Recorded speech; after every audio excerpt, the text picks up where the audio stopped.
Okay, got an awesome comparison for you today. We are looking at cushions. I'm almost tempted not to tell you the weight of the first one. In fact, I'm going to save that. That's going to be a little surprise.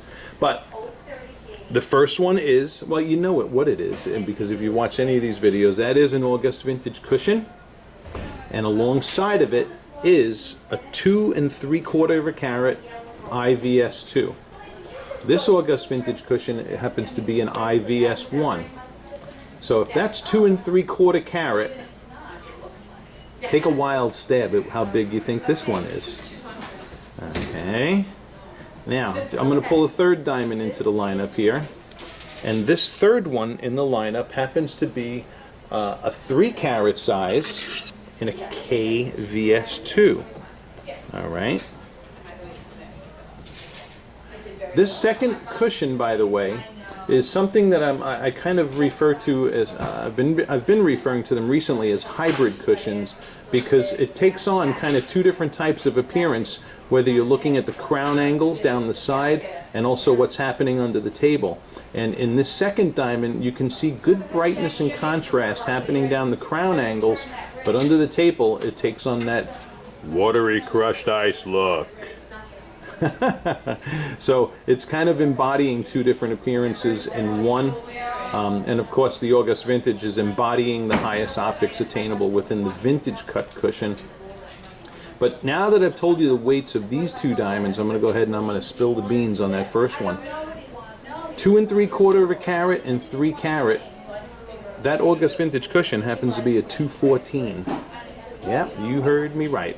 And that is because they're cut to embody excellent spread as well as optics in the vintage cushion design. All right, so I just kind of let you guys out there know that, but those of you who follow me, you guys know that already. So in any case, this 3 carat that we're looking at, this 3 carat KVS2, kind of embodies, it's kind of like a cross between a modern faceted cushion and a vintage, because it does have some wide reflections in it, but not wide enough, not big and chunky enough for me to really call it a full-fledged vintage cushion. So, but it is a pretty bright stone nonetheless. Okay, so if you like that appearance the best so far, see, I would side with the optics of this one more than I would this one, only because, as most of you know, I'm not crazy about that crushed ice appearance under the table. But you know, this is good though. If this appeals to you, you may want to watch this video without the sound, or if you're going to play it for your fiance, show it to her without the sound, and just find out which one she likes best visually. Now, the last diamond in this lineup is a this one's more safely over the 3 carat mark. This is between over the 310 mark, and is a JSI1, just an unbranded vintage. This is a good-looking unbranded vintage cushion. Okay, it's not an August Vintage. You can see the visual differences from the two. Okay, and this one does look better. You know, for the size range, for sure. I may put the two side by side to show you in just a second. So here's a good-looking, unbranded vintage cushion. All right, 3 carat, 3 carat plus JSI1. Pretty nice looking stone. All right, and what we're going to do is we're going to go into spotlighting and check out the fire and sparkle on these. Okay. All right, and just before we go into the spotlighting environment, I thought I'd put these two side by side for you. Now remember, that's a 214 August Vintage cushion, and that's over a 310 in an unbranded vintage. Both, you know, they're both, well, you know, I'm partial to those because I invented them, but this is a good-looking vintage cushion that's not a branded vintage cushion.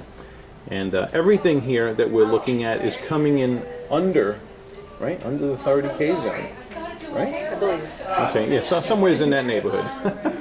Okay, in any case, all right, off to spotlighting. All right, and as we're here under the spotlighting, you see now, I put the diamonds back in the original order. And you're seeing the big, bold, broad, chunky flashes of the August Vintage cushion, which of course it's cut to have. All right. So there's that one. Here is that that diamond. See how you got good brightness and fire around the crown angles, but under the table it kind of goes dead. Yeah, and that's the reason, another primary reason why I'm not crazy about those crushed ice appearance and cushions, or other shapes for that matter. All right. The 3-carat KVS2, okay, that, see, now that was a good, that diamond had good brightness. You remember I liked it better than this one. And now we're seeing a nice distribution of fire and sparkle throughout the entirety of the diamond. So, okay, just from these first 3 diamonds, see, I would eliminate that second one, okay, simply because we have much better choices here. If you wanted the vintage option of these first 3, of course I'm going to recommend the August Vintage, but in a modern, if you wanted a more modern faceted cushion, this 3-carat KVS2 is the ticket. Okay, that's a really nice looking stone. I would give that a 2 thumbs up as long as all the other gemological tests pass. So I'm liking that one. And then lastly, here is the unbranded vintage. Okay, and we're getting good fire and sparkle from this as well.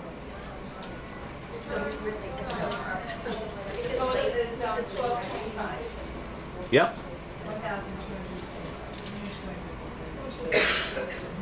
So there's your fire and sparkle. Yeah, yeah. And as we wrap this video up, you know I love shooting fancies in natural daylight, so we're gonna wrap this clip up. We're gonna go by the window where we have lots of natural daylight coming in the window. Stay tuned. Alrighty, and as we're by the window here, we're gonna follow the same order of appearance. And look at that, see, once you become accustomed of what you can expect to see in diamonds, you know, you can almost go into any lighting environment and predict which diamond is which. And this one's really easy because I'm following the same order that we have been. But here you can see the beautiful pastels and everything that make the August Vintage the August Vintage. Absolutely gorgeous, gorgeous, spectacular diamond. And this is, and look at the brightness down the crown angles and the deadness under the table. There's a lot of cushions like this on the market, by the way. All right, but and some people do like them. All right, so I'm not blasting that stone. I'm not crazy about it personally, but there are some people who enjoy that appearance more. And if you're one of them, God bless you. Okay, but remember again that size difference. A 214 August Vintage cushion next to 2 3/4 carat unbranded generic cushion. All right, and people wonder why August Vintage cushions? Why aren't the reason why there's not a lot of bigger ones is because this bad boy could have easily been cut to a 2 3/4 carat, but it would have lost the optics, maybe even bigger.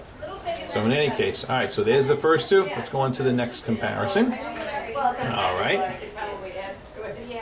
And then again, here is the crushed ice on the left. That was just in that last comparison. And here's that 3-carat KVS2, looking pretty darn good. All right, good, good brightness under the table. More, more splintery reflections, not as big and chunky as the August Vintage, which I happen to have right here. Oops. All right. All right.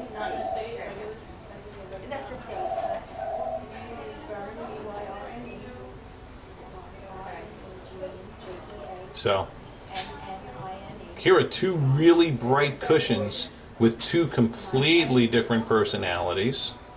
All right, so this is a good thing to boil it down to in my professional opinion. Okay, and then let's bring up that unbranded vintage. That one that's over 310. Hold on now. Okay.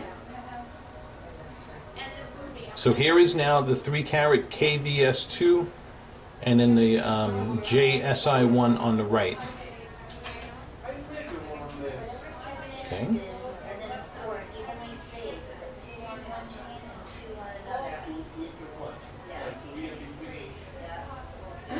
And both of these diamonds have good brightness distributed throughout. Amy, it's definitely still in there. Okay. You got your more chunkier reflections, of course, in the vintage on the right. And in an unbranded vintage, it's what I would say a good stone. Okay.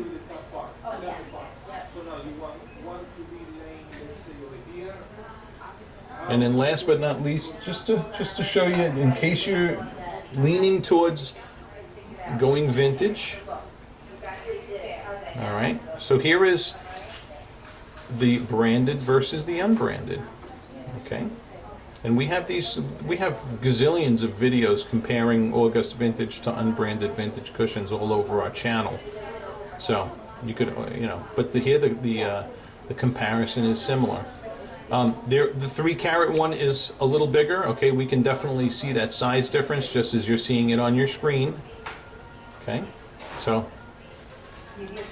but a good example of, do I get size over cut quality, or do I get cut quality over size? Very simple comparison.